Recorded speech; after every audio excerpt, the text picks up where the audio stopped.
Buenas tardes, bienvenidos al canal de Horizontes por Volar, el espacio dedicado al coaching de vida y aviación. El espacio donde podrás encontrar tu propósito de vida, conectar con tus sueños y despegar de una vez en la vida. Por este espacio han pasado ya un montón de hombres y mujeres que han aportado muchísimo valor, con un alto valor humano, con unos valores universales extraordinarios y han impulsado e inspirado a muchas personas y espero que sigan haciéndolo. Una de esas personas que hoy nos acompaña es Mirjam Botnick. Mirjam Botnick es psicóloga clínica con más de 35 años de experiencia, especializada en duelo, relaciones y transformación personal. Integra psicología occidental, mindfulness y sabiduría oriental.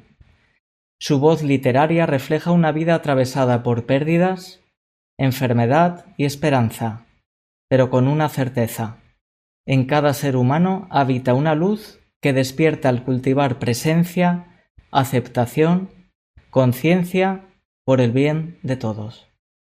Sin más, tenemos ya muchas ganas de recibir a Mirjam y aquí tenemos su presencia. Hola Mirjam, ¿cómo estás? Buenas tardes. Buenas tardes, Nelson. Buenas tardes, Horizontes por Volar, y buenas tardes a nuestra audiencia, allí donde nos oigan, cuando nos oigan.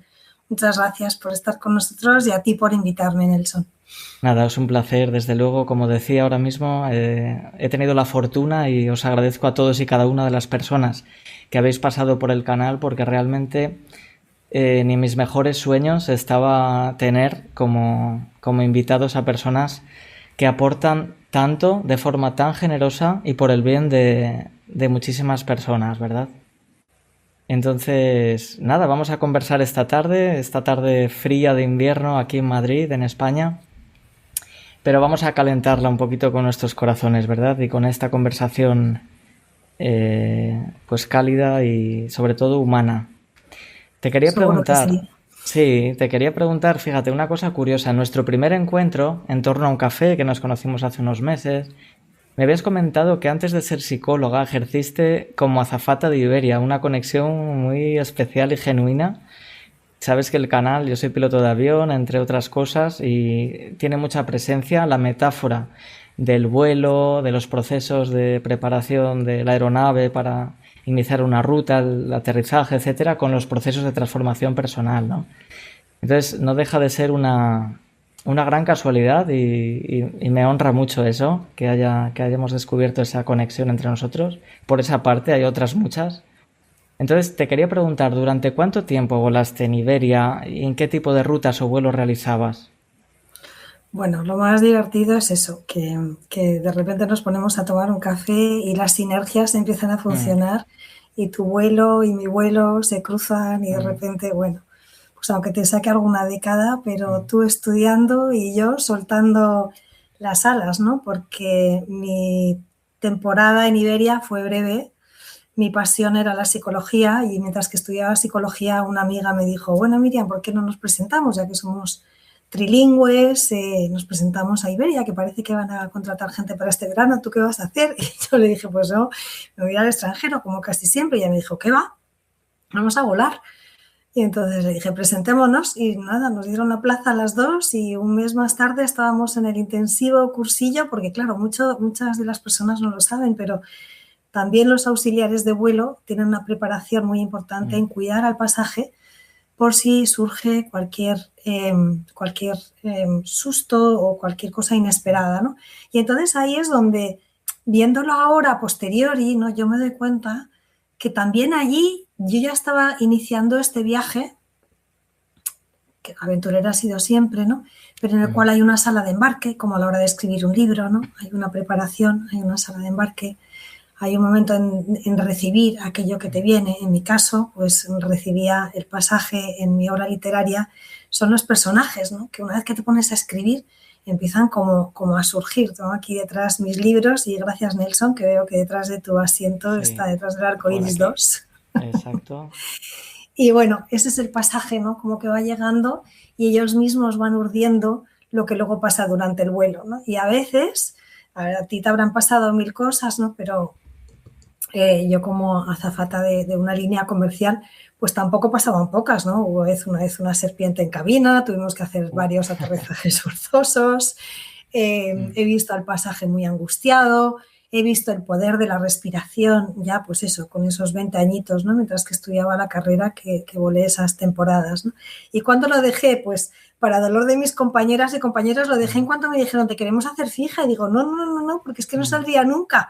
No saldría nunca de esta aventura que es volar, ¿no? Y entonces, bueno, pues lo dejé y, y, me encarrilé y me dediqué hacia lo que realmente me apasiona, que es ayudar al ser humano a acercarse a la mejor versión de sí mismo y acompañarle en sus retrocesos y en sus pasos hacia adelante, ¿no? Que es un poco lo que es para mí la psicología clínica, es un vuelo, una travesía, un viaje, una andadura en la que hay una persona que te dice, parece que me puedes acompañar, y yo le digo, venga, vamos a ver si lo conseguimos juntos, ¿no?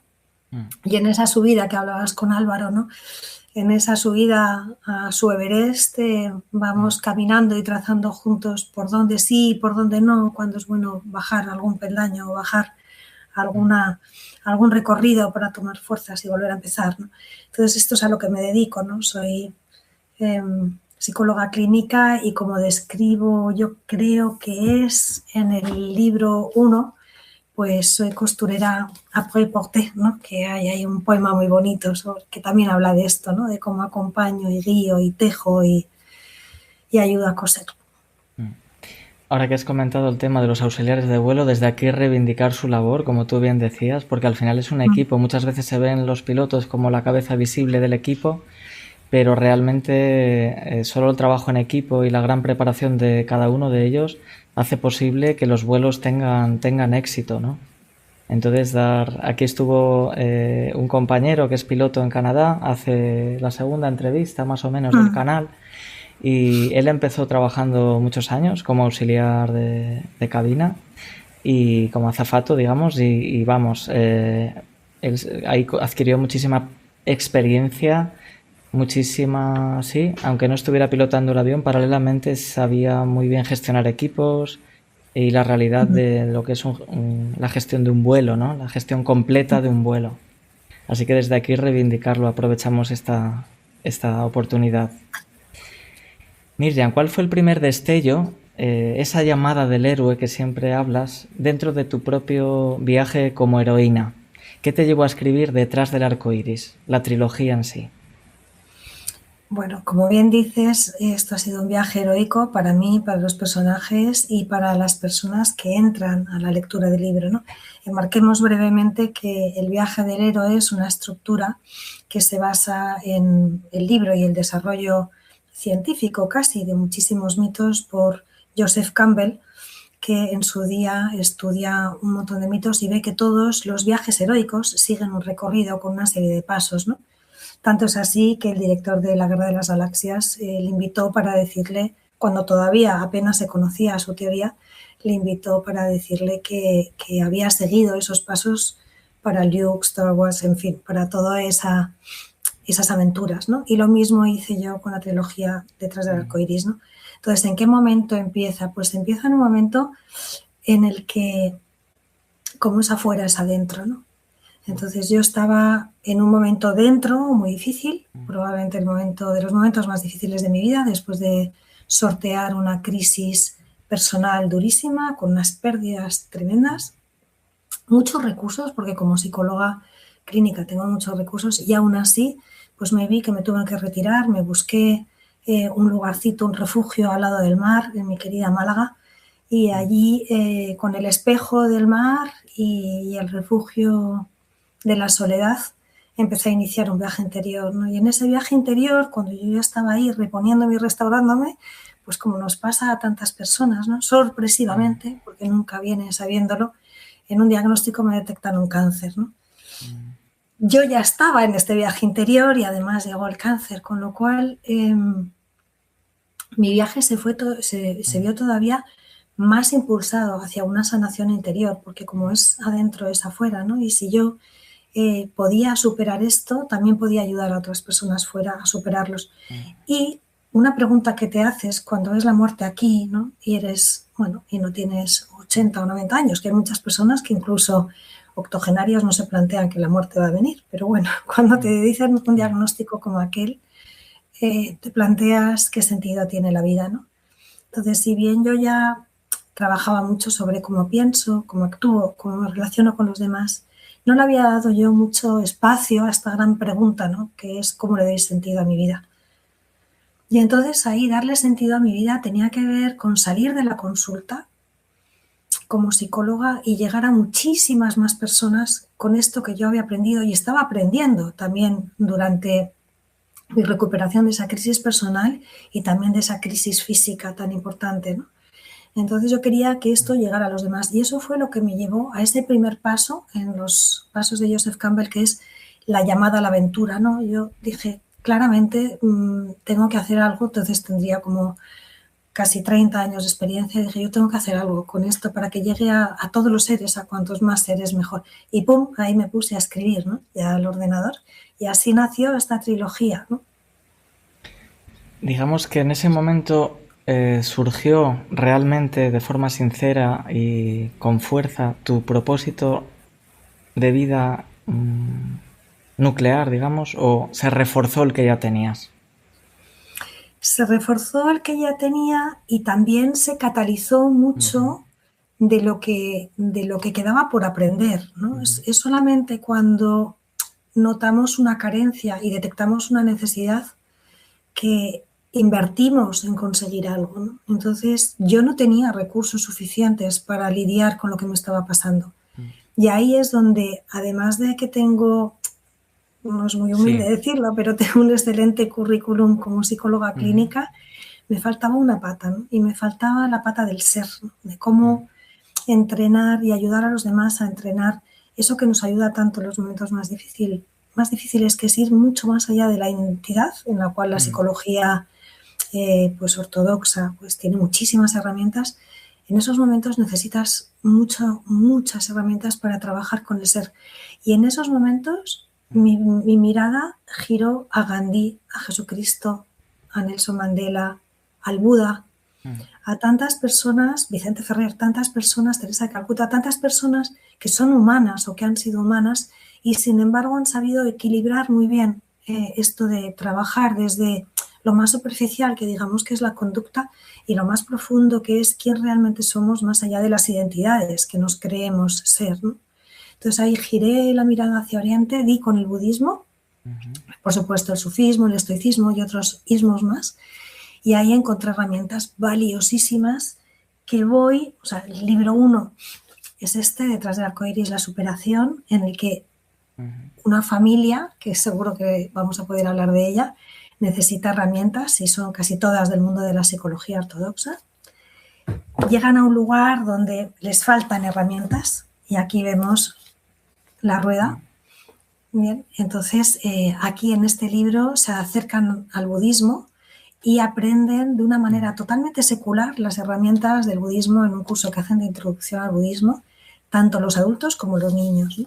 Entonces ahí en ese segundo libro ofrezco todo lo que yo aprendí en Dharamsala, que es donde vive en estos momentos su santidad el Dalai Lama, y siempre de la mano de mi otra pata espiritual, ¿no? Que me considero cristiana también, ¿no? Y bueno, hoy en día con comunidades como los Amigos del Desierto podemos contar con una manera de estar en el cristianismo muy amplia, muy abierta, muy integradora de otras maneras de estar, ¿no? De hecho, los Amigos del Desierto meditamos a diario, ¿no? Es una de nuestras maneras de entrenar y acercarnos cada vez más a nuestra bondad básica del alma. Entonces, bueno, no sé si te he respondido, me he ido un poco por las nubes, pero este sería el propósito que se fragua y que me lleva hacia Oriente y me lleva también hacia estas comunidades también cristianas muy abiertas en las que poder crecer y desarrollarnos con personas afines. Y eso se lo doy en ese propósito también a los personajes. Y por supuesto al lector, que lee el libro, ¿no? Que siempre está presente en mí como narradora.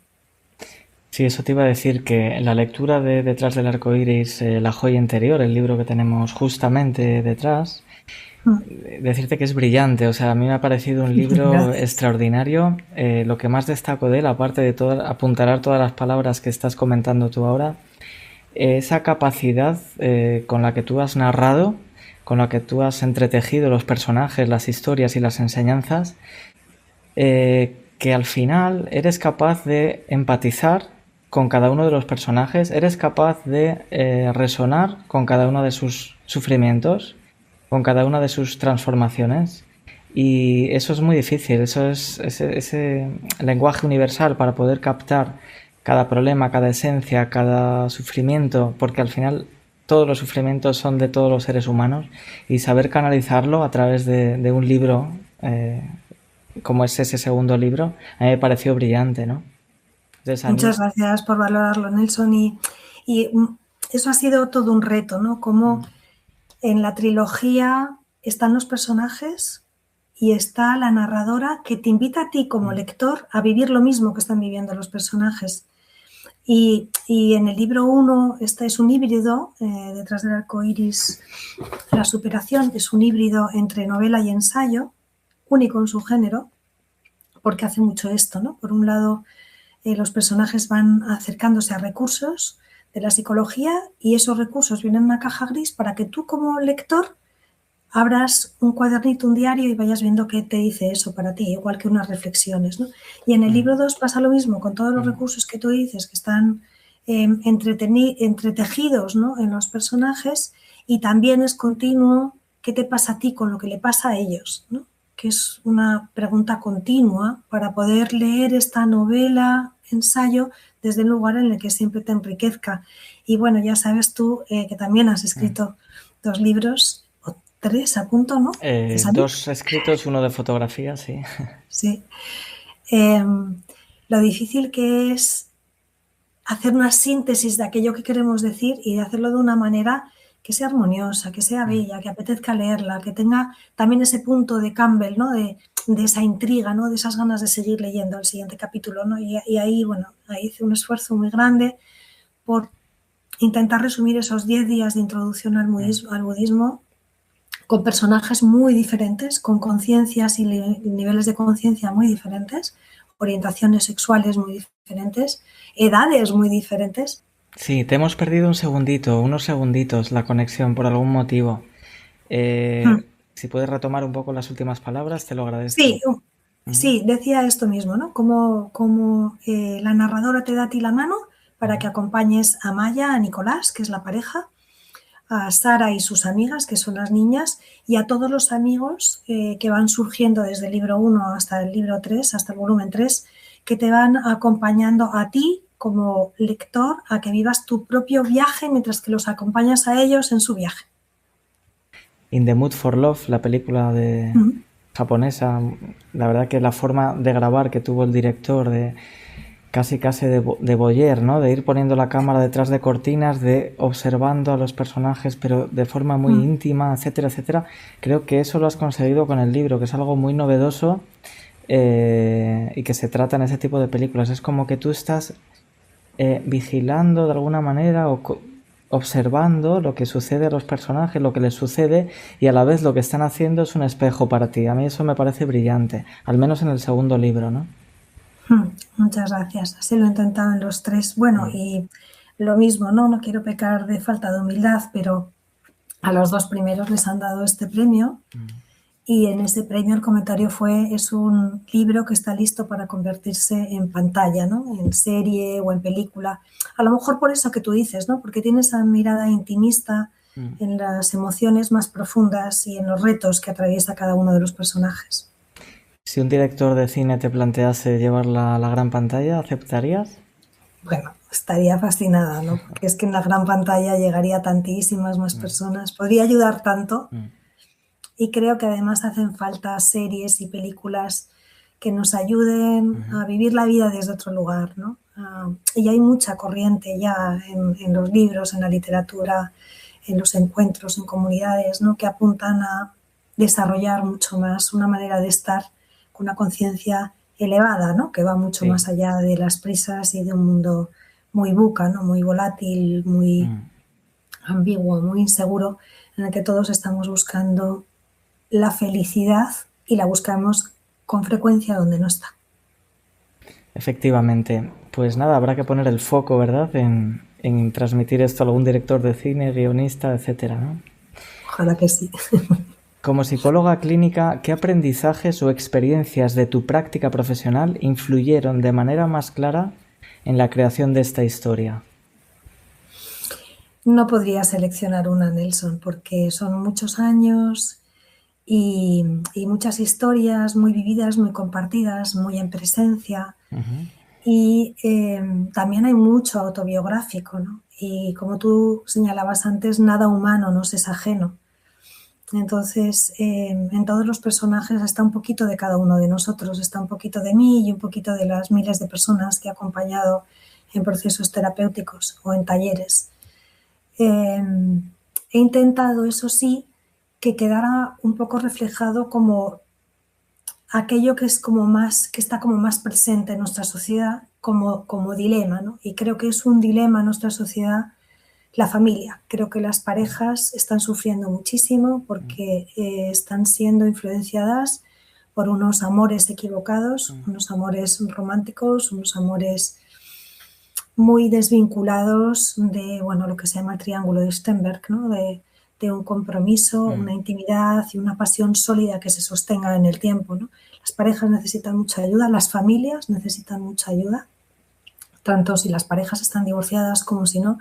La familia no se divorcia, la familia siempre es la familia. Los vínculos siempre son lo que son, cambian las relaciones, pero el vínculo padre-hijo, madre-hija sigue estando ahí, aunque los padres se divorcien. Y no hay un modelo de cómo ser familia divorciada, familia separada o familia incluso que incorpora a otros niños, ¿no? Dentro del marco de la familia. Y hace falta mucha información y ver a otros cómo lo hacen y cómo se equivocan, ¿no? Porque muchas veces, me preguntabas por el proceso, qué del proceso me ha enseñado, ¿no? Y ha influido en este libro. Muchas veces yo vengo aprendiendo a ser mejor persona y a tener relaciones más sanas gracias a lo que veo en las consultas, ¿no? Y no me digas tú que no, Nelson, y a la audiencia igual, ¿no? No es mucho más fácil aprender señalando a otros cómo lo hacen mal. Es muchísimo más fácil que inventarnos de la nada cómo hacer las cosas mejor o cómo estar más conectados con nuestro corazón. Entonces ahí en el libro vemos que Maya y Nicolás y la abuela Nona se equivocan una y otra vez, ¿no? Por ejemplo, hay secretos de familia, hay lealtades invisibles, hay relaciones que hoy se llamarían tóxicas, ¿no? Hay amores caprichosos, hay amores fatuos.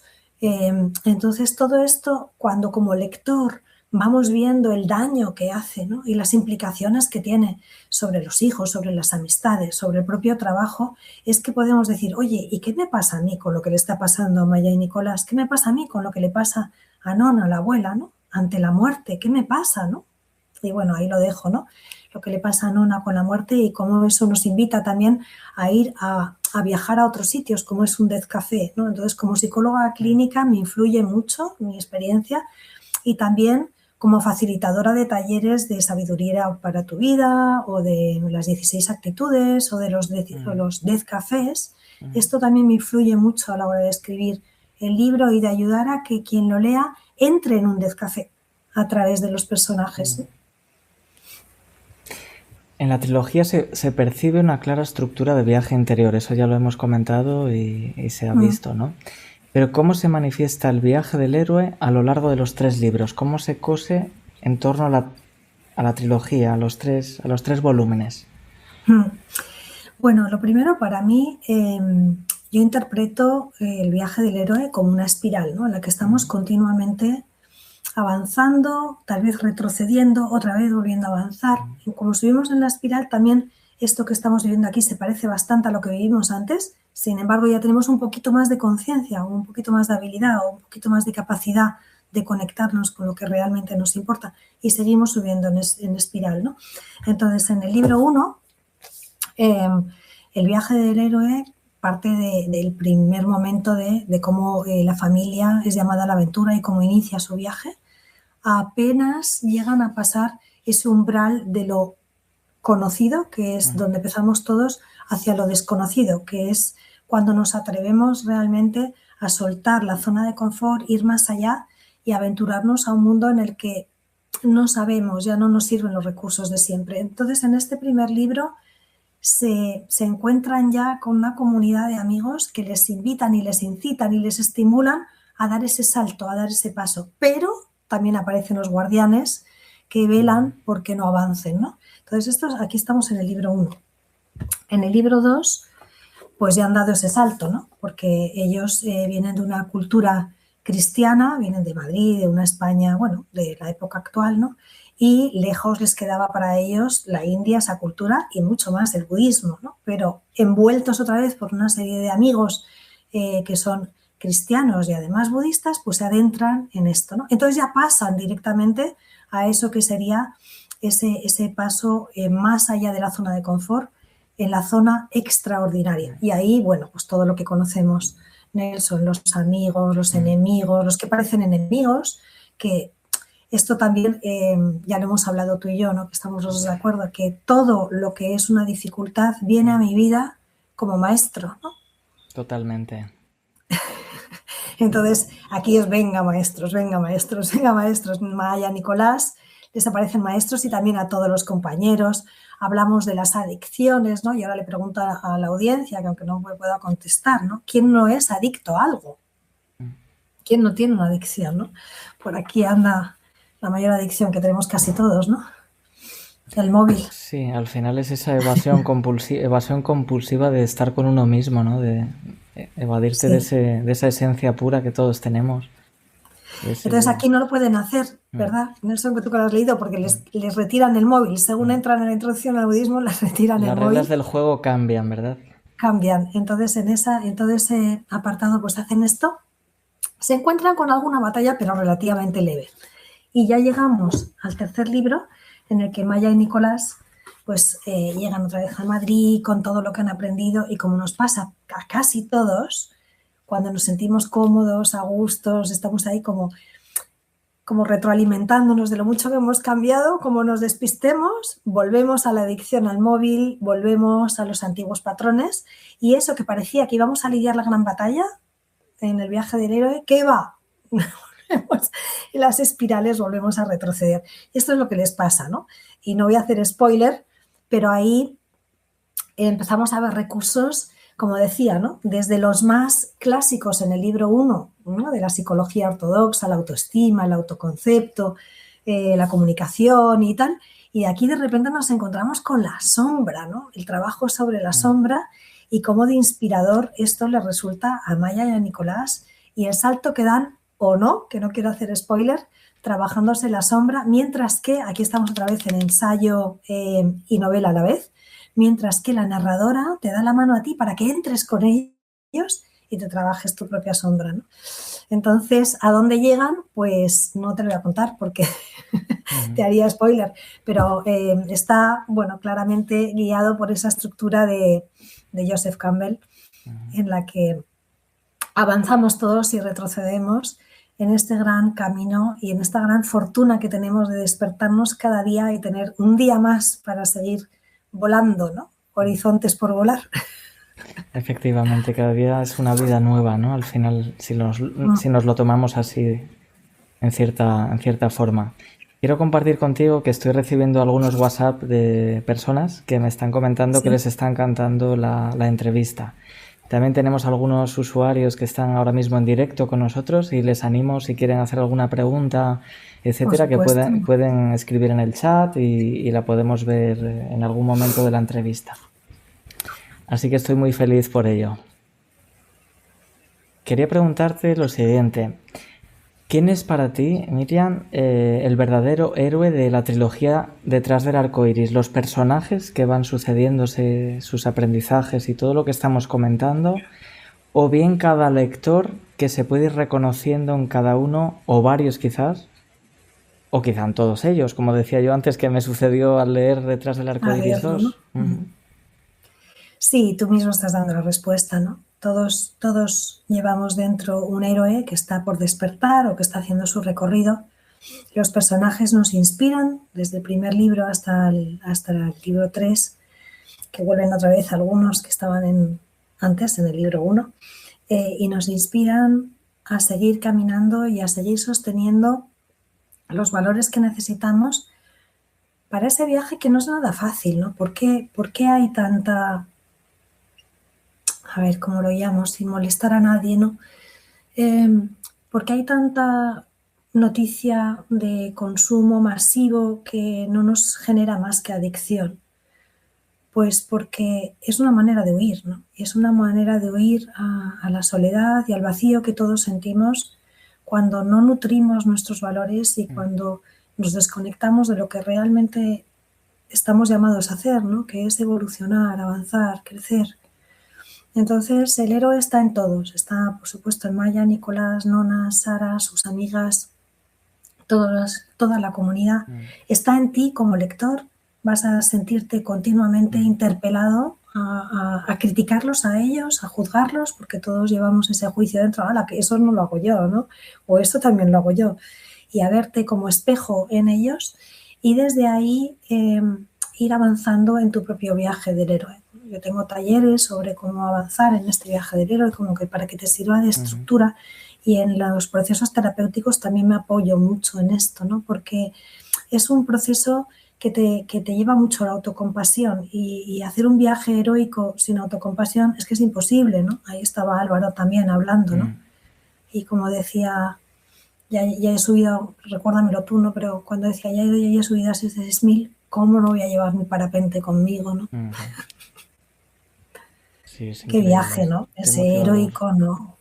Tremendo, ¿no? Entonces, si Álvaro sabe hacer eso con lo que a él se dedica, todos sabemos hacer eso, ¿no?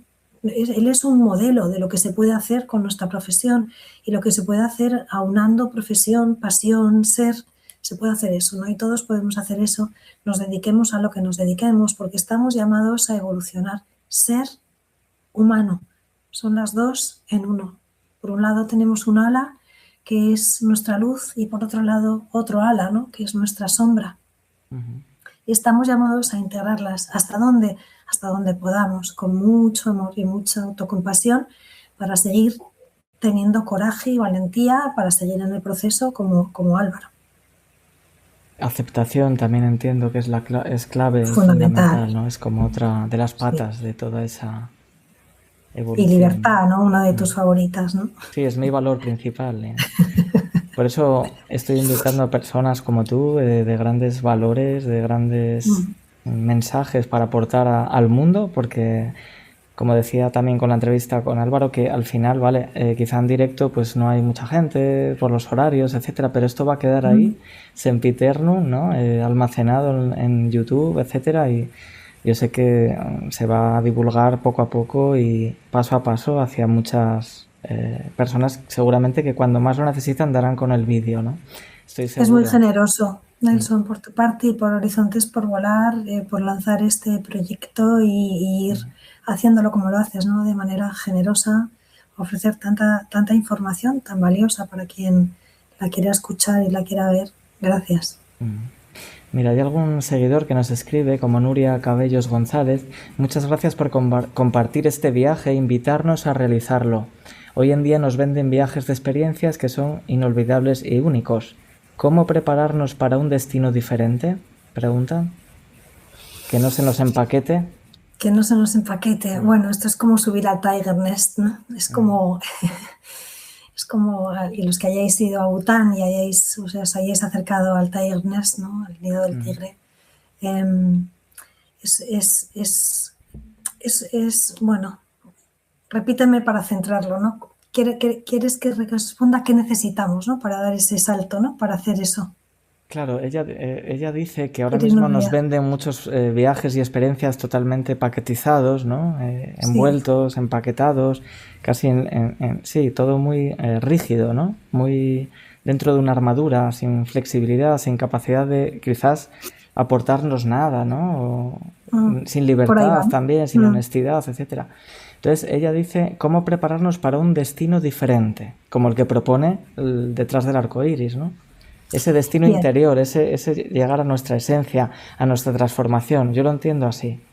Bueno, yo creo que lo primero que necesitamos para prepararnos es darnos cuenta que tenemos una carencia y que estamos en un lugar donde no estamos cómodos, bien sea en nuestra profesión, en nuestro proyecto profesional, bien sea en una relación de pareja, bien sea como progenitores, una labor dificilísima hoy en día, sentir que nos falta algo, que nos falta información, que nos faltan herramientas, que no estamos cómodos, que no estamos a gustos, o que meditamos y encontramos un vacío difícil de sostener, difícil de habitar, ¿no? Entonces, lo primero que necesitamos es esa llamada a la aventura. Una vez que tenemos esa llamada a la aventura, por lo que me pasó a mí para ir a Bután, ¿no? Que fue justo después de esa etapa de Málaga, como al año después, ¿no? Necesitamos responsabilidad, compromiso, valentía y muchas más, ¿no? Pero por resumir, recoba. Necesitamos asumir la responsabilidad sobre que estamos en un lugar que nos queda estrecho, que no cabemos, ¿no? Entonces yo ya tenía la trilogía escrita como en manuscrito y necesitaba como constatar, como vivir, como sostener dentro de mí que yo podía empezar a maquetarla, empezar a estructurarla en 3 volúmenes, y para eso necesitaba dar otro salto más, ¿no? Y para eso, qué mejor que la espiritualidad. Y qué puede estar más lejos que el nido del tigre, ¿no? Entonces yo quería ir allí y empecé a buscar qué viajes, ¿no? Entonces, responsabilidad sobre quiero salir de este lugar y quiero encontrar maneras de salir de este lugar. Compromiso. Bueno, pues a veces los viajes son muy caros, a veces están empaquetados de una manera que no nos gusta. Entonces, compromiso con mi verdad, con mi honestidad y con mi humildad. ¿Qué voy a ser capaz de sostener y qué no voy a ser capaz de sostener? ¿Yo puedo hacer este viaje con 10 autobuses y 500 personas sacando el móvil en el Tiger Nest y haciendo chistes? Oye, a lo mejor es para mí. A lo mejor voy a necesitar un grupo más pequeño con una bandera espiritual para poder estar recogida.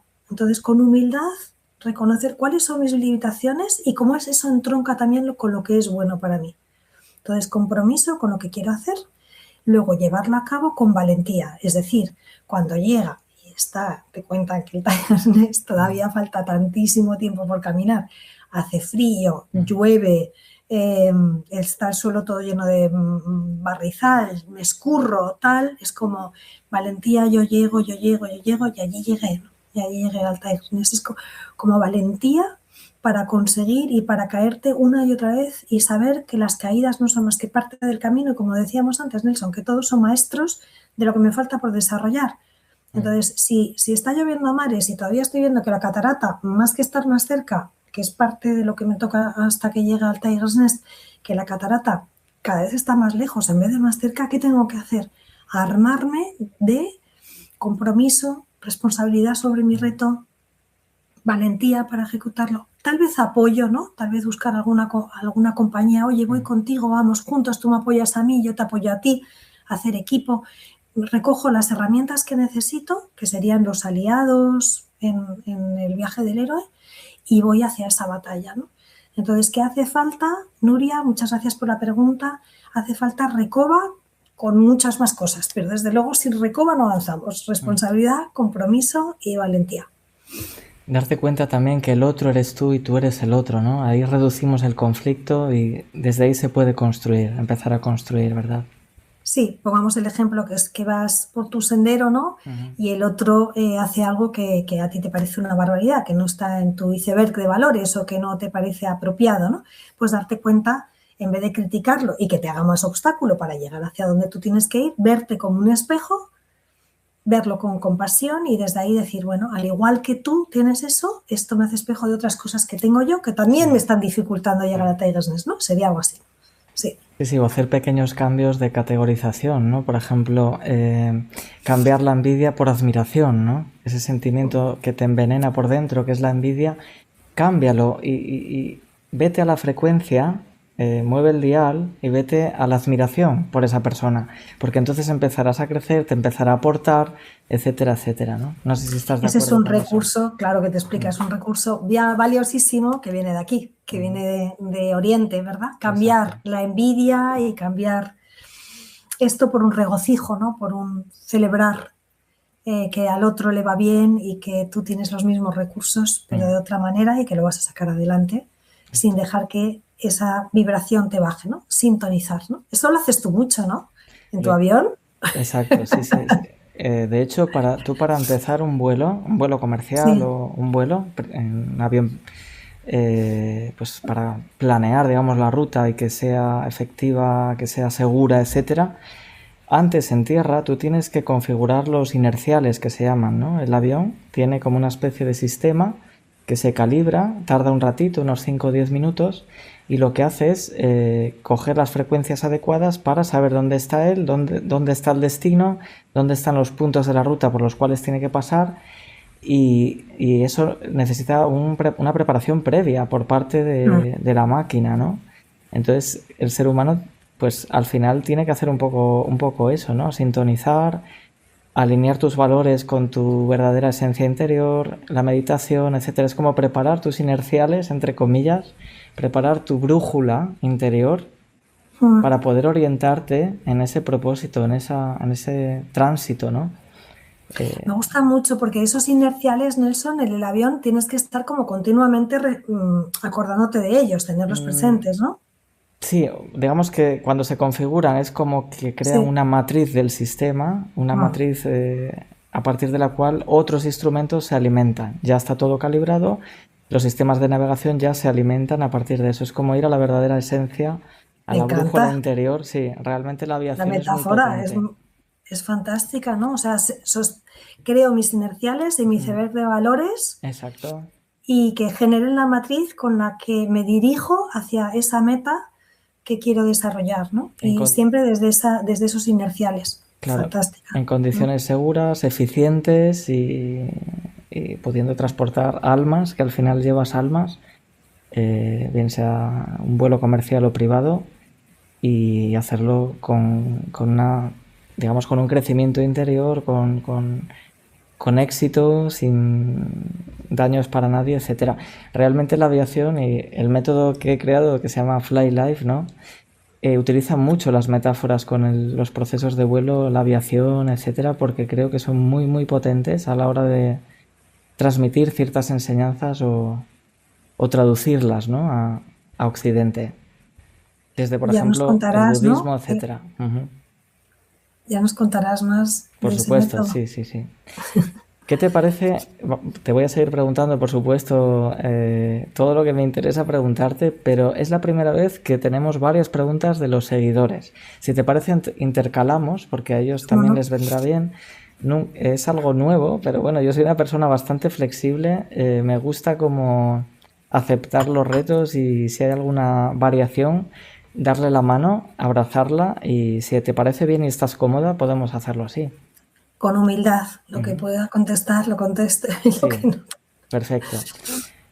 Voy con una pregunta mía. ¿Recomiendas leer la trilogía en orden cronológico o puede abordarse de manera transversal? Comenzando por cualquiera de los libros, por ejemplo. Yo empecé por el segundo. ¿Lo he hecho bien?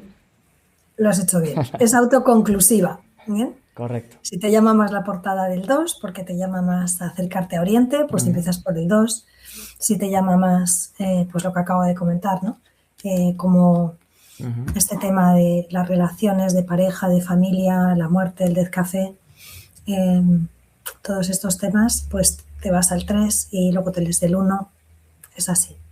Es autoconclusiva. Cada uno, vale, cada uno per se es un viaje heroico con muchos mini viajes.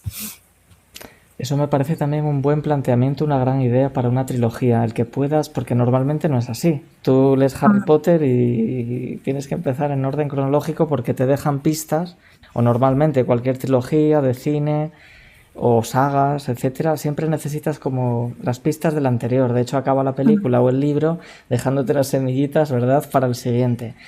Me parece fantástico y te lo digo aquí en público que hayas creado ese recurso porque es muy útil. Es como que entras por varias frentes a ese universo, ¿no? A ese mensaje más global que encierra cada uno de ellos. Es como una especie de fractal, ¿no? Que cada Sí, libro es una parte, pero la trilogía en sí también es una parte con entidad propia y que resuena con cada uno de los libros, ¿no? Me parece y brutal. que cuando lees uno de ellos y luego lees el otro, da igual el orden, te reencuentras con tu propio viaje en ellos, ¿no? Porque es un libro, por lo menos los testimonios que me han llegado, que son todos positivos, claro, los negativos, seguro que los hay, a lo mejor han dejado de leer el libro y yo no lo sé, ¿no? Pero los positivos me hablan mucho de que cómo te toca, que por favor yo quiero desarrollar esto, que gracias por haberlo escrito, que cómo es de fácil verte en ver el, ¿cómo es? La paja, que qué difícil es ver la paja en el ojo y qué fácil es la viga en el ojo ajeno, ¿no? Y cómo desde ahí ver cómo se equivocan Maya, Nicolás, Sara, la abuela y otros personajes, les ha ayudado tanto, ¿no? A encontrar su propia brújula o su propio fractal o su... Mira, nos pregunta en el chat Eva Díaz, ¿qué es lo que más le gustaría que el lector sintiera al terminar el último capítulo? Entiendo de cualquiera de los libros, o del último, el último que cierra la trilogía. Gracias, Eva, por la pregunta. Pues lo que me gustaría es que al terminar el libro digas, lo quiero, lo puedo, lo consigo. Que digas, esa meta que me está, o sea, esa carencia que yo tengo, eso que quiero conseguir, que está dentro y fuera a la vez, si Maya y Nicolás, Sara y Nona tienen estos recursos y yo los estoy aprendiendo con ellos, yo también lo quiero, lo puedo, lo consigo, practico recoba y lo quiero, lo puedo, lo consigo, con responsabilidad, con compromiso, con valentía. Soy igual que ellos. Soy un ser humano, luz y sombra. Y solamente tengo que estar en plena aceptación de mis sombras, conocerlas, como digo una y otra vez, ponerle el cascabel al gato para que esas sombras las pueda llevar hacia mi centro y de ahí hacia la luz y las pueda detectar para no hacerme daño a mí ni hacer daño a los demás. Y a eso te ayudan, es que los personajes y la psicóloga que está presente, porque también es de alguna manera un testimonio de un proceso terapéutico, ¿no? Entonces te están acostumbrando, te están acompañando. Entonces, Eva, ¿qué me gustaría que se llevara el lector al cerrar el libro? Lo quiero, lo puedo, lo consigo, tengo las herramientas, confío en mí, asumo mi responsabilidad, mi compromiso, soy valiente y lo consigo. Maravilloso. ¿Qué ha sido lo que más te ha tocado el alma de los comentarios y feedback que te han hecho los lectores hasta ahora? ¿Hay algo...? Pues mira, recibí un día una llamada de una persona. Siempre cambio, siempre que hablo de personajes o de personas reales en el café o en mis talleres o hago alguna alegoría, algo que ocurre en la consulta, siempre lo cambio, ¿no? Entonces, este era un señor de 70 años, ¿no? Que me llamó y me dijo, doctora Botnick, y me puse y dije, sí, soy Miriam Botnick, doctora no soy, pero es usted la autora de los libros, y en este caso era de la superación, y le dije, sí, y dice, yo quiero que usted me ayude, yo sé que yo puedo sacar adelante mi matrimonio y lo único que necesito es que la psicóloga que está en ese libro me acompañe a mí para poder hacer lo que hace Nicolás en ese libro. Yo quiero aprender a hacer eso.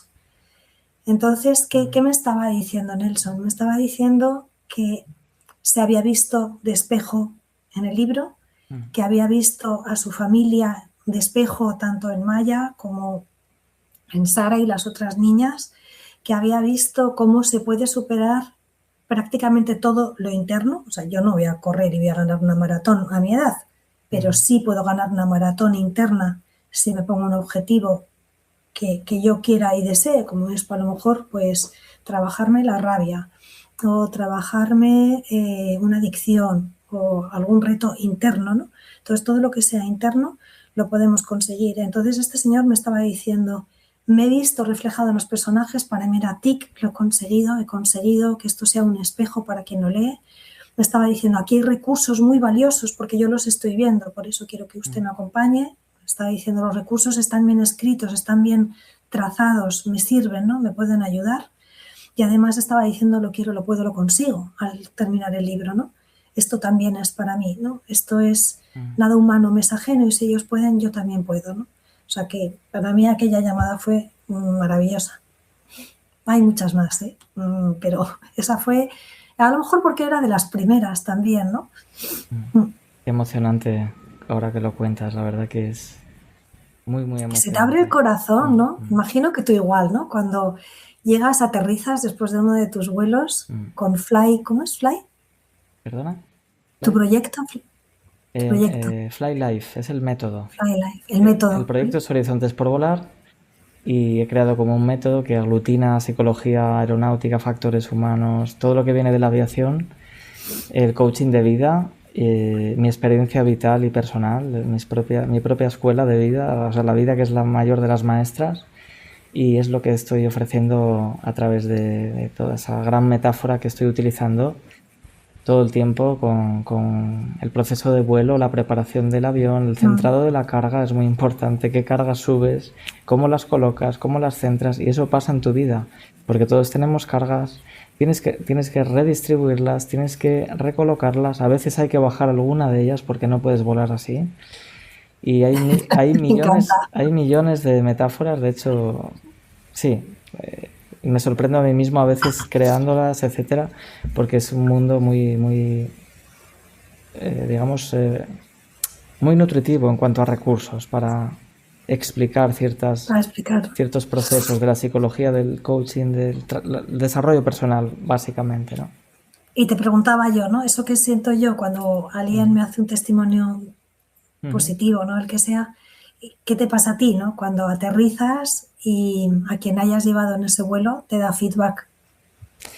Pues la sensación, aparte del feedback, o sea, con el feedback ya es increíble, ¿no? Pero es plenitud, la sensación de estar en comunión con este planeta en el que tenemos el privilegio de vivir, que es ese puntito azul que hablaba Álvaro el otro día, ¿no? De Carl Sagan, haciendo alusión a las palabras de Carl Sagan, ese pálido punto azul suspendido en el espacio.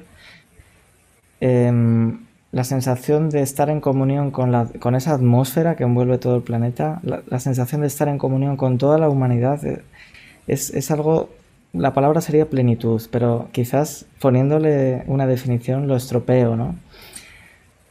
Es ese ser, estar alineado con tu ser, con hacer lo que realmente piensas, quieres, sientes que tienes que hacer en tu vida, acompañando a esa persona a disfrutar del vuelo, eh, es estar donde tienes que estar y hacer lo que tienes que hacer. No hay otra cosa, o sea, no hay otro... Y me faltan palabras, lógicamente, ¿no? A veces lo comento, mi relación con el vuelo es muy espiritual. Otros compañeros pues son... A mí también me gustan los aviones, las características, son muy frikis de todas esas cosas. Yo soy más, la relación que veo con la aviación es espiritual. O sea, yo me bajo, vuelo, hago un vuelo, me bajo y siento como si hubiera estado en un retiro, como tú has estado en Dharamsala, etcétera, durante, bueno, pues un mes o lo que sea. Y es equivalente para mí, o sea, es increíble, increíble. Eso lo transmites, yo recomiendo a todos los que nos estén oyendo en YouTube o en Instagram ahora en directo, que vean tus reels, porque es que esos reels, ahora lo traduces tú al castellano, pero cada vez que vuelas y yo me subo a un reel tuyo, es que llega, es que esa manera que tienes de vivir el vuelo, de conectarte con todo, llega en cómo seleccionas los paisajes, en cómo hablas, en el ruidito de la electrónica que vas manejando, ¿no? Cómo enfocas. Llega, Nelson. Pues me alegro que me lo digas porque muchas veces siempre me quedo como, uy, es que esto cómo lo transmito, ¿no? ¿Cómo soy Sí. capaz a llevar ese sentimiento interior al otro? Pero lo intento, lo intento. Muchas gracias. Mira, vamos a por otra frase, otra pregunta del chat. Tenemos a Rosa también. Qué importantes los valores. Y felicidades a los dos, gracias. A Rosa, sí. Luego, Ana Núñez Lagos, muchas gracias por esta gran conversación. La pregunta, ¿qué herramientas podemos incorporar en nuestro día a día, en nuestra rutina, para nuestro viaje del héroe personal? Bueno, qué gran pregunta y Pequeños depende tan... tips. Y unos tips, vale. Bueno, ya hemos mencionado Recoba y yo creo que es muy importante mencionar el iceberg porque está saliendo una y otra vez, ¿no? ¿Cómo entiendo yo el iceberg? Que el iceberg es como si fuera nuestra persona. Por encima del agua vemos lo más fácil de ver, que es nuestras acciones y ver también nuestro mundo emocional, ponerle un nombre a nuestras emociones. Y cada emoción, tanto fácil como difícil, obedece a una serie de valores que están por debajo de ese agua, que no son tan fáciles de ver, que están satisfechos cuando tenemos una emoción positiva y que no están satisfechos cuando esa emoción es negativa. Entonces, tip, entiende tu iceberg. Entiende que cuando tu iceberg está menguadito, no está estable, es porque en las causas y condiciones que tú estás viviendo en ese momento no se están satisfaciendo valores que son importantes para ti.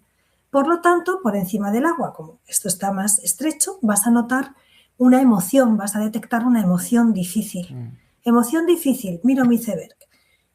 Tengo valores míos que son importantes que no están siendo satisfechos en este vínculo, en esta relación, en este trabajo, en este momento, en esta entrega mía a un proyecto. ¿Qué hago? Reseteo. Importantísimo, lo estás diciendo tú también entre palabras, Nelson.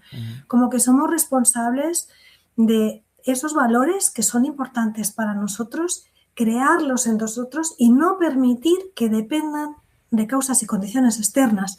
Si para mí es muy importante la humildad, la honestidad, la valentía, porque alguien fuera me diga, ponga en tela de juicio esos valores en mí, yo no los voy a cuestionar.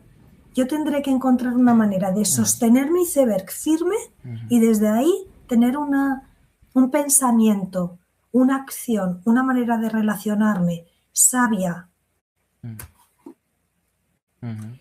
y sana con el afuera, que en ningún momento cuestione mi autovalía. Y esto es tan importante porque en estos momentos hay una crisis tan tremenda de autoestima y autoconcepto por los medios sociales, por las redes sociales, ¿no? Que están llenas de, en teoría, modelos de personas reales que no son reales porque fingen y solamente muestran aquello que es idílico y por otro lado, porque muchas veces ni siquiera son reales. Y nos comparamos con eso, ¿no? Nos comparamos con eso. Entonces, ante eso, yo tengo que seguir sosteniendo lo que yo creo sobre mi mundo interior y sobre mis valores y volver a resetear, volver a empujar, volver a abrir esos valores. Da igual lo que ocurra afuera. Porque si yo estoy ahí, podré ser como Gandhi en la cárcel, que cada vez se hacía más fuerte porque cada vez tenía más fe en sus valores y de ahí lo que hizo con el Imperio Británico liberando a la India. Podrá hacer como Jesucristo en la cruz. Y antes de la cruz, todos los calvarios que pasó, y ahí estaba, ¿no? Con su iceberg súper bien plantado. Yo creo en esto es mi proyecto y yo valgo. Me quieran matar, no me quieran matar, me escupan, no me escupan, me nieguen, no me nieguen, ¿no? Lo mismo Nelson Mandela, lo mismo los grandes de la humanidad. Es decir, sostengo mi autovalía y si no, es porque la tengo que mejorar. Oye, si yo estoy pensando que se me está yendo la pinza vanidosa, venga a enseñar el libro, pues tendré que dejar de enseñar el libro. Pero no porque fuera alguien me diga, mira, enseñaste muchas veces el libro. Hombre, eso me servirá para decir, enseñé muchas veces el libro y si creo que sí, lo reseteo. He de enseñar menos veces el libro. Y si creo que no, porque es que yo creo que es muy importante que reconozcáis la portada del libro, que reconozcáis esa cubierta, que os apetezca leer el libro. Oye, aunque fuera me digan que lo he visto demasiado, yo me miro y digo, está bien. Luego no permito que la fuera me estreche.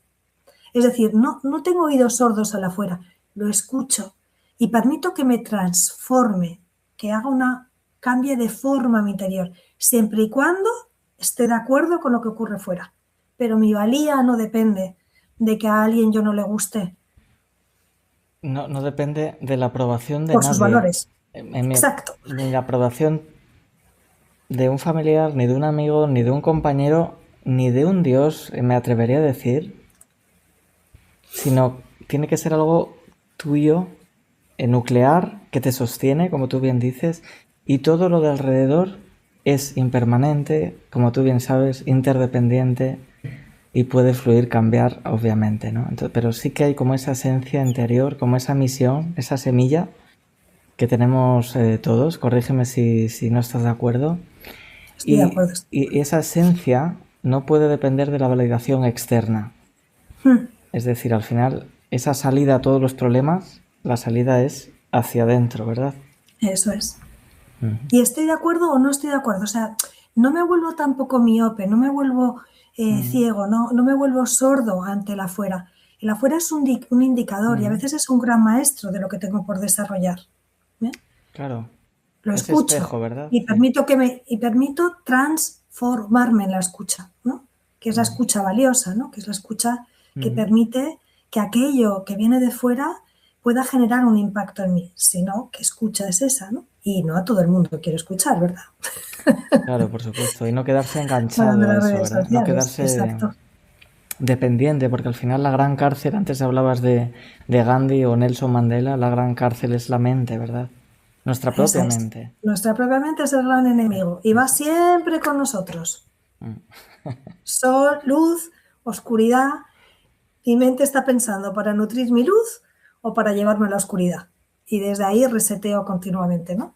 No sé si Ana, con este tip le vale, porque tenemos muchos más. Entre tú y yo sacamos aquí un listado enseguida importante. Sí, por supuesto. Y desde tu experiencia clínica y vital también, ¿qué es lo que más suele bloquear a las personas para responder a su propia llamada a la transformación? ¿Qué crees que bloquea en general más? Miedo. Uh-huh. El miedo, ¿no?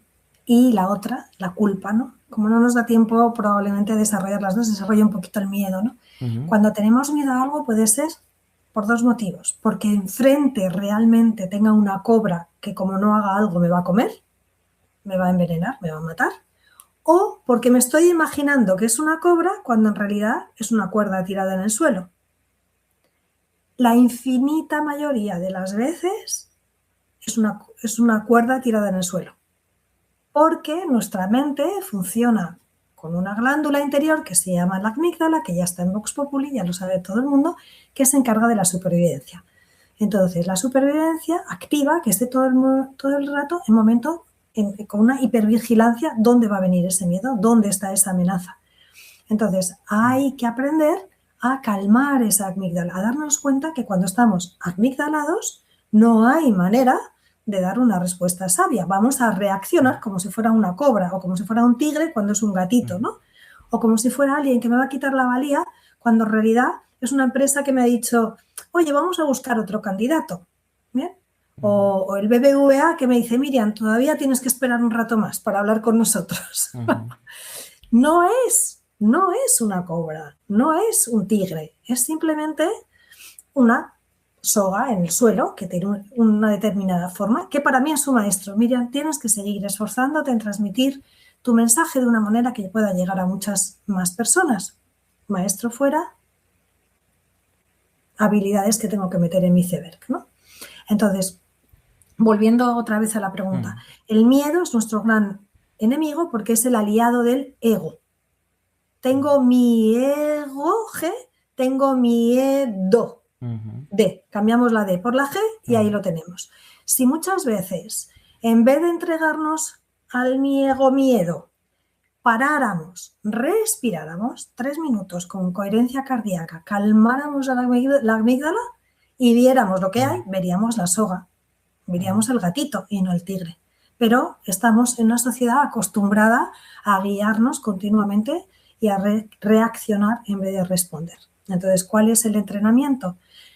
Entrenarnos a ir más allá de nuestros miedos y ir más allá del ego y lo que es peor, el ego herido, que es como el ego muy acentuado, que me llevan a pensar y sentir y a habitar un iceberg muy desnutrido.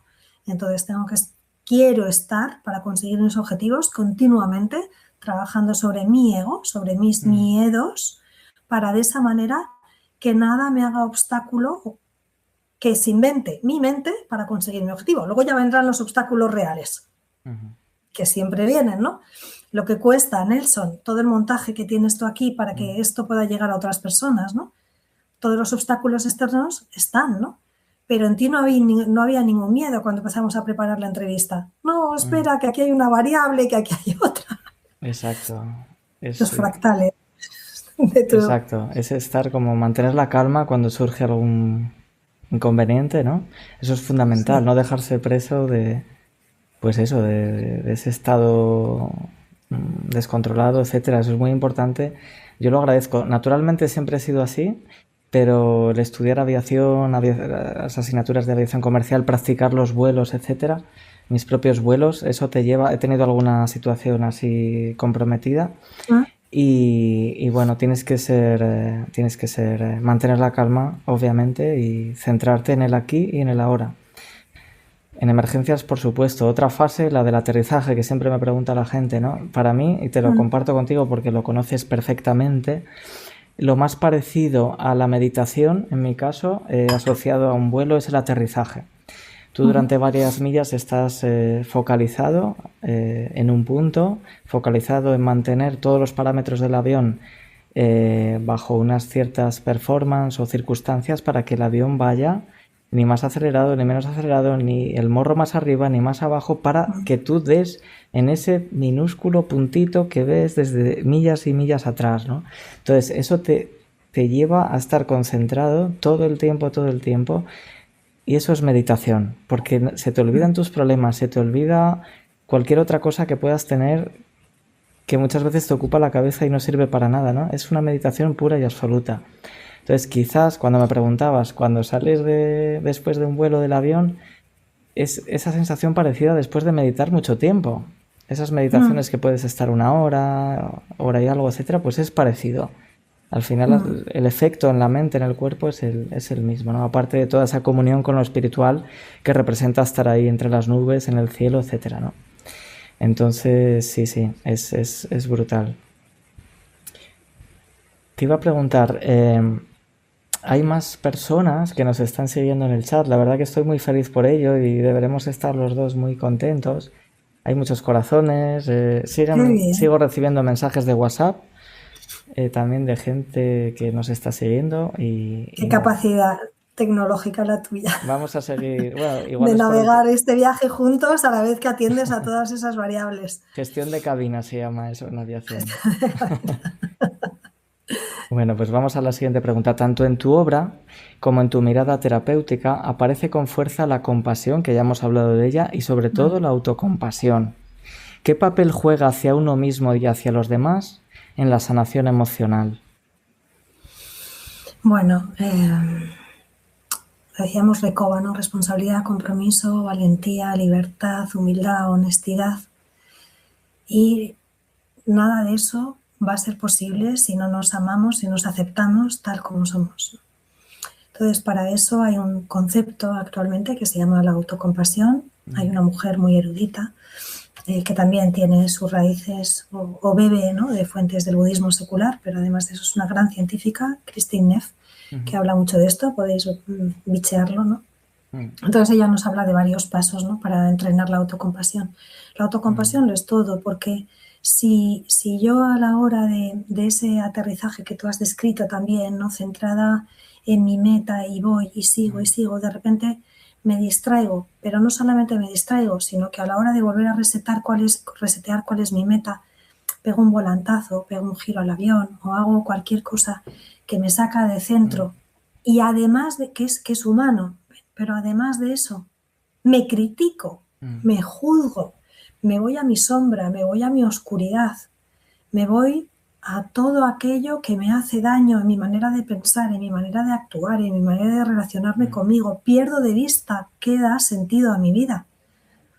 Cuando todo eso me ocurre, no hay compasión. No hay compasión hacia mí y pierdo totalmente, o sea, me daría un castañazo, Nelson, en ese punto, aterrizando en esa oscuridad. No podría, ¿no? Entonces, para conseguir la meta, para estar centrado, ¿puedo equivocarme? Sí, montones de veces.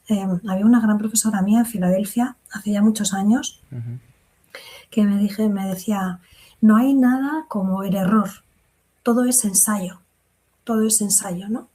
Ensayo y bueno, si la experiencia te dice que por ahí no es, pues tú reseteas y lo haces de otra manera. Pero no hay falta, no hay culpa, ¿no? Porque la culpa nos lleva a este lado que decíamos, a este ala nuestra negativa, ¿no? Entonces, para sostener la autocompasión es muy importante varias cosas. Uno, observar, como tú observas ese foco que has descrito, observar qué me está pasando con la mayor nitidez posible, con la mayor neutralidad posible, mindfulness, ¿no? ¿Qué es lo que está pasando? Una vez que lo veo, darme cuenta que todos somos iguales, ¿no? Que es al igual que a mí me está pasando esto, al de enfrente también, al otro también, al otro también. Y si no es en el mismo formato, es en un formato totalmente diferente. Pero todos tenemos estas dos alas, ala de luz y ala de sombra. Entonces, cuando me voy al igual que yo, los demás les pasa lo mismo, algo se calma en mí. Entonces, mindfulness, ya sé lo que quiero mejorar, me quito del juicio, al igual que yo, al igual que tú, al igual que yo, si estoy trabajando en la autocompasión, todo esto me pasa a mí como le pasa a los demás y ahora voy a generar algo diferente, voy a invertir toda mi energía en amarme, en cuidarme, en darme, en nutrirme. Lo mismo que decíamos antes del iceberg, ¿no? ¿Qué me está faltando y qué me tengo que dar para que mi iceberg esté repleto otra vez, ¿no? Y me quiero, me amo, me considero, me doy lo que necesito. Y de esa manera, con esa autocompasión, compadeciéndome de mí, no teniendo pena, sino dándome lo que yo necesito, puedo otra vez volver a resetearme y volver a decir, vale, y ahora entre estas dos alas, ¿por cuál opto? ¿Por la luz o por la sombra? Como acabo de salir de la sombra, vuelvo a subirme a la luz, ¿no? La autocompasión es fundamental. Y Maya, Nicolás, Sara, la abuela Nona, lo hacen mucho durante el libro, ¿no? Hay una escena muy bonita que no voy a hacer spoiler, pero en la que Nona se cae, ¿no? Y enseguida Nicolás, que es su hijo, le dice al hospital inmediatamente, una ambulancia, ¿no? Y Nona dice ahí una frase categórica de alguien que sabe trabajarse la autocompasión y dirige ese vuelo para volver a centrar el punto, ¿no? Para volver a llenar su iceberg de aquello que ella necesita y no permite que su hijo con el momento crisis, ¿no? Emergencia, vale todo, ¿no? Vale reaccionar. No, no vale la sombra. En esos momentos, pum, resetea Nona y hace lo que ya leéis en el libro 3. Realmente la autora que acabas de describir al inicio de la respuesta, de esta respuesta, tiene un libro que tú conoces, por supuesto, que es Sé amable contigo mismo. Yo lo suelo recomendar muchísimo a mis clientes y es un antes y un después. Hay otro que quizás conoces seguramente, bebe mucho del budismo porque es monja budista, es Pema Chodron. Ay, maravillosa Pema. Toda su obra se centra en la compasión, la autocompasión y sí que desde aquí recomiendo también su lectura porque todos los libros son muy divulgativos, o sea, están al alcance de cualquier... No hace falta... Y seculares, no hablan de budismo, hablan de una herramienta, muchas herramientas, ¿no? Hay algún guiño, etcétera, pero no, son seculares completamente y su misión es totalmente divulgativa y adaptada a todos, ¿no? Nos dicen por el chat, María, que es una compañera, un abrazo María. Gracias Nelson por traer esta entrevista con tanta expansión de aprendizaje. Y yo te la traslado a ti, las gracias Miriam por estar aquí en el canal. Gracias María, gracias Nelson, gracias. ¿Qué tal estás? ¿Estás cómoda Miriam? Estoy feliz, ¿sí? Bueno, compartiendo, divulgando, ¿no? Lo que tú decías, ¿no? Estupendo, sí. Es que se nos abre el corazón y eso que sabemos se transmite de una manera tan desde la verdad, ¿no? Desde lo auténtico. Sí, se nota además cuando se hace con autenticidad, ¿verdad? Me sorprendió, fíjate, cuando nos conocimos, son de estos flechazos intelectuales, espirituales que tienes, ¿no? Intelectual guión espiritual. Que empezamos a hablar en ese café, ¿recuerdas? Al que hice alusión. Sí. Empezamos a hablar de valores y es que coincidían al 99% tus valores y los míos. Increíble, sí, es mágico y lo celebro, ¿no? Me voy a sumar el de volar más. Pues sí, pues ya haremos algún vuelo por ahí, por supuesto. Sí. El próximo día 16 de febrero vamos a hablar un poquito de ello. Presentarás y tendré el privilegio de acompañarte en ese maravilloso acto que estás preparando. Gracias por la propuesta, por supuesto, una vez más, por invitarme a acompañarte en esa presentación del tercer libro que cierra la trilogía Detrás del arco iris, la sabiduría. Será en el Parque del Retiro de Madrid. Y me gustaría ahora mismo preguntarte, ¿qué encontrarán los lectores que ya hayan recorrido los 2 primeros volúmenes? ¿Qué se encontrarán en ese acto y tras la lectura de ese último libro de la trilogía? Bueno, yo lo que estoy preparando es brindar a los lectores una experiencia en la que vean como si fueran chupitos, ¿no? De lo que es la obra. Entonces puedes venir a la presentación tanto si te has leído el libro 1, como si te has leído el 2, como si no te has leído ninguno. Puedes venir simplemente a ver detrás del arco iris que te encuentras, ¿no? Porque mis ganas y mi intención es poder ofrecerte de la manera más creativa posible, con las limitaciones propias del espacio, que es la emblemática Biblioteca Eugenio Trías, que ha visto el libro 1 y ha visto el libro 2 nacer allí, presentarse allí, ahora llega el 3. Y en esa emblemática biblioteca, con esa energía tan bonita, en la que fuera en su día la casa de fieras, ¿no? Hablando de la fiera y el ego y el miedo, voy a presentar, bueno, pues lo que estamos haciendo hoy, ¿no? Un poco pinceladas de lo que es cada obra, pinceladas de Maya, de Nicolás, de Nona, de Sara, recursos y invitándote siempre a que seas parte de tu propia reflexión en ese viaje, ¿no? Y desde luego lo que quiero es agradecerte a ti que me presentes ese día. Me siento muy afortunada de tenerte como presentador y que hagas ese viaje, que lo hagamos juntos. Muchas gracias. Lo mismo te quiero transmitir. Además, he tenido el privilegio de asistir también como presentador a la primera o de las primeras presentaciones en el Colegio de la Psicología de Madrid hace un tiempo. Y soy testigo de que tus eventos de presentación son altamente creativos, que es uno de mis valores, originales, y se convierten en una experiencia de transformación en sí misma para todos los asistentes. La verdad que me parecen increíbles las dinámicas que creas de ida y vuelta entre el público y digamos, los presentadores, porque no son unidireccionales, ¿no? Como una presentación clásica de un libro, donde el autor de repente suelta allí el típico yo he venido a hablar de mi libro, ¿no? Como decía Umbral, sino que tú haces una dinámica muy, muy, muy interesante. Es casi una especie de proceso de transformación personal, ¿no? Y vamos, me parece, desde aquí invito a todas las personas que si pueden ese día 16 de febrero, voy a poner otra vez el cartel, a las 7 menos cuarto, 18:45, que se animen, porque no va a ser la típica presentación de un libro de alguien que cuenta, habla sobre su obra sin más, sino que se van a llevar valor. Las personas os vais a llevar valor. Ojalá que sí, pero tampoco quiero levantar mucho las expectativas, que ya sabemos lo que hace la mente, ¿no? Basta con decir, me voy a contar algo maravilloso para que la mente cuando se lo encuentre diga, va, no era para tanto. Bueno, yo lo defiendo porque al menos es diferente, ¿vale? Diferente sí. No es algo habitual. Sí. Porque el título también se presta, ¿no? El arco iris, en realidad, ¿por qué lleva este título la obra, no? Porque el arco iris es en realidad una ilusión, y nosotros vivimos continuamente en la ilusión de la mente sin tocar la realidad, y detrás del arco iris te puedes encontrar la superación, te puedes encontrar la joya interior, te puedes encontrar la sabiduría. Cuando vamos más allá de la ilusión óptica, realmente tocamos con la realidad, y ahí a veces nos faltan muchos recursos para llevarnos con la realidad tal cual es, y preferimos estar en nuestra zona de confort con esos recursos que cada vez nos enredan más, ¿no? Entonces, en esa presentación pues hablaremos también del arco iris, de la ilusión que es vivir la vida como si fuera un arco iris, y los chascos que nos llevamos precisamente por no considerar verdades tan fundamentales que nos hacen sufrir que cuando no las sostenemos, como por ejemplo que es de naturaleza permanente lo que es de naturaleza impermanente. Esa es una de las cosas que vamos a ver ese día, que ya lo desarrollaré entonces, ¿no? Pero yo que voy todos los fines de semana a una residencia, trabajo en paliativos como voluntaria, y me encuentro con tanto sufrimiento, tanto de los familiares como de los ancianos, considerando de naturaleza permanente el cuerpo y las relaciones, cuando son las dos de naturaleza impermanente. Los cuerpos es que no hay más que entrar y verlo, ¿no? El cuerpo nace con sufrimiento, enferma y nos lleva al sufrimiento, envejece con sufrimiento y finalmente muere, ¿no?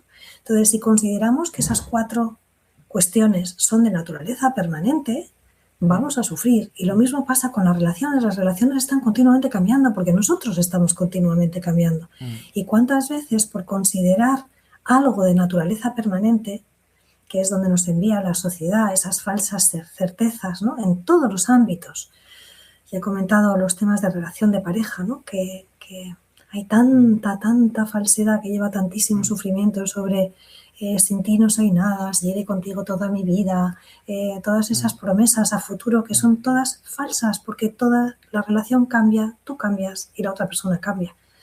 Entonces, considerar de naturaleza permanente lo impermanente es un error, y eso lo vamos a ver en el título del libro. En la presentación que vamos a hacer el 16 todavía lo desarrollaré más y veremos cuánto podemos dejar de sufrir cuando volvemos a resetear esto en nosotros, ¿no? Sí, no cabe duda que eso crea mucho sufrimiento, ¿no? Visualizar lo impermanente como permanente. O, por ejemplo, el cuerpo que tú has dicho y tiene relación con la última pregunta, que es marca de la casa. Ahora pasaremos a ella. Al final el cuerpo es un vehículo nada más, ¿no? Entonces, Mm, como tal vehículo es impermanente, o sea, llega un mm. momento que hay que deshacerse de él, obviamente, ¿no? Entonces, en relación a esta reflexión última, que estoy enlazando con la tuya previamente, te voy a hacer la última pregunta, que es ya pregunta de la casa en el canal Horizontes por Volar. Si tu alma pudiera volar sin avión, o en este caso imagínate sin cuerpo, ¿a Mm, dónde iría y por qué? Y sobre todo, ¿para qué? incluso sin cuerpo. Vamos a jugar. Si tu alma pudiera volar sin avión, es decir, tú imagínate que tu alma Sí, ahora mismo decides controlarla y que vaya donde quiera. Tu espíritu, como quieras llamarlo, el término me da igual. sí, Tu esencia más pura, eso que no cambia, que estuvimos hablando antes, ¿no? Esa esencia que se sí. transmite a través del continuo mental, etcétera. ¿A dónde iría y por qué y para qué? Tómatelo como un juego. Bien, primero, ¿para qué emprendería un viaje mi alma? Emprendería un viaje para vivir en plenitud, para ser plenitud. No a ratitos y segundos como de vez en cuando lo capto, sino para estar ahí de una manera sostenible. Entonces, ¿para qué haría ese viaje? Para vivir en plenitud. ¿Por qué lo haría? Porque lo demás es un infierno.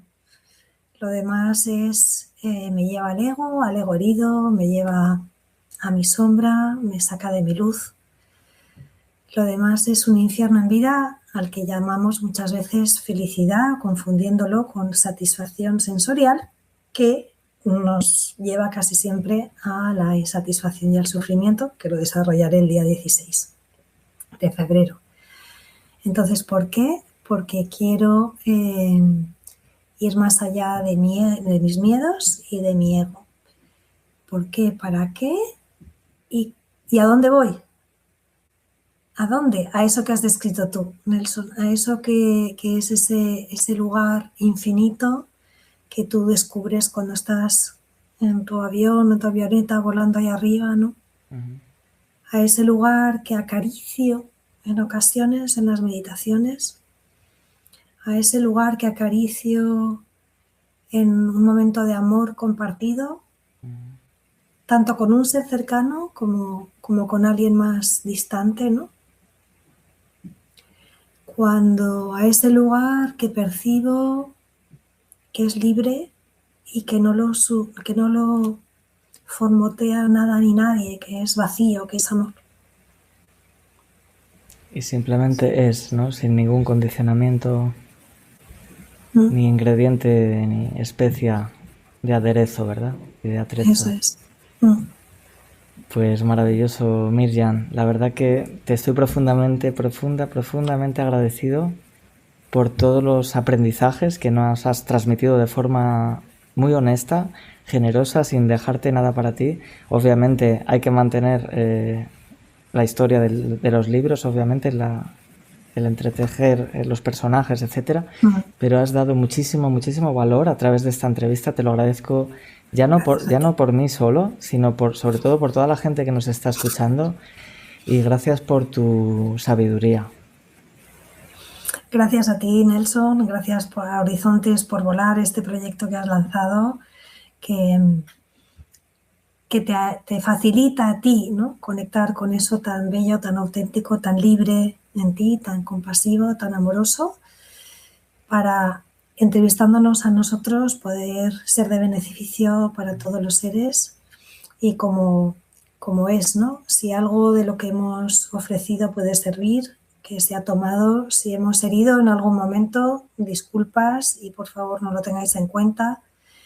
Y si esto podéis hacer que llegue a más personas porque os ha ayudado, os estamos eternamente agradecidos porque es nuestra labor divulgativa querer transmitir estas herramientas que conocemos a cuantas más personas mejor en todos los planos o cuantos más seres mejor. Gracias de corazón, Nelson. Lo mismo digo para ti. Nos vemos pronto. Seguramente el día más próximo va a ser al 16 de febrero en la presentación de tu libro, y si es antes, pues bienvenido sea. Estupendo. Pues nos vemos. Gracias. Hasta pronto.